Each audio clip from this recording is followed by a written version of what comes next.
Hey everyone, this is another video. I'm going to go over how to make panels more and less sensitive in this video. So again, this is the same arrow as the previous videos we were working in. Some parts here to be aware of. There is the sensor, which is sort of like two pieces of metal inside this rubber casing, and when you press down, the two pieces of metal squish together, completes a circuit, and sends a signal to the machine.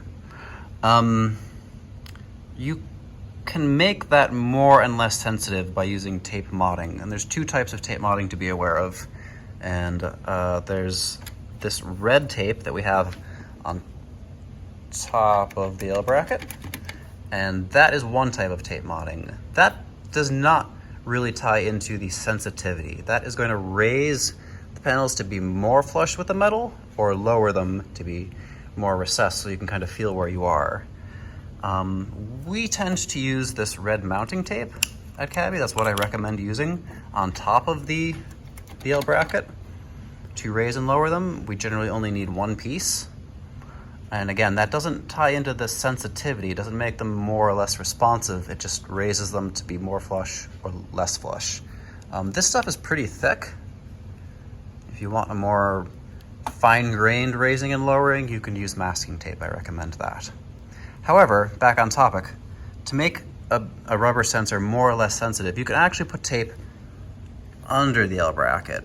And so you can see I've got some masking tape kind of stacked there. And again, similarly under that end of it. So what I did is I cut out tiny little pieces of masking tape and, just that. So that's 4 little pieces of masking tape. If I wanted to make the sensor more responsive, I could add 5, I could add 6, I could stack them on top of each other. And ideally you should be able to just tap on it with like a finger touch. Like this right here might be under because I'm tapping on it and it's not activating, and that's about right.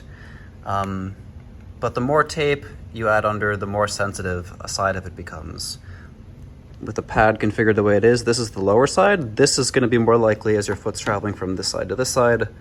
This upper end is going to be more likely when your foot's traveling from here to the up arrow.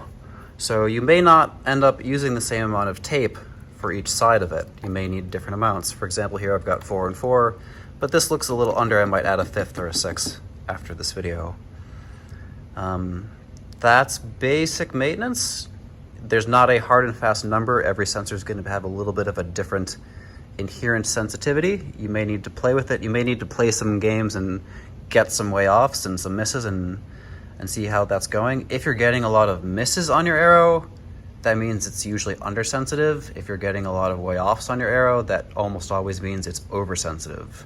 So you want to find that balance of not missing but not triggering way offs because it's oversensitive. So hopefully you found this very quick video helpful, and I'll try to make some more.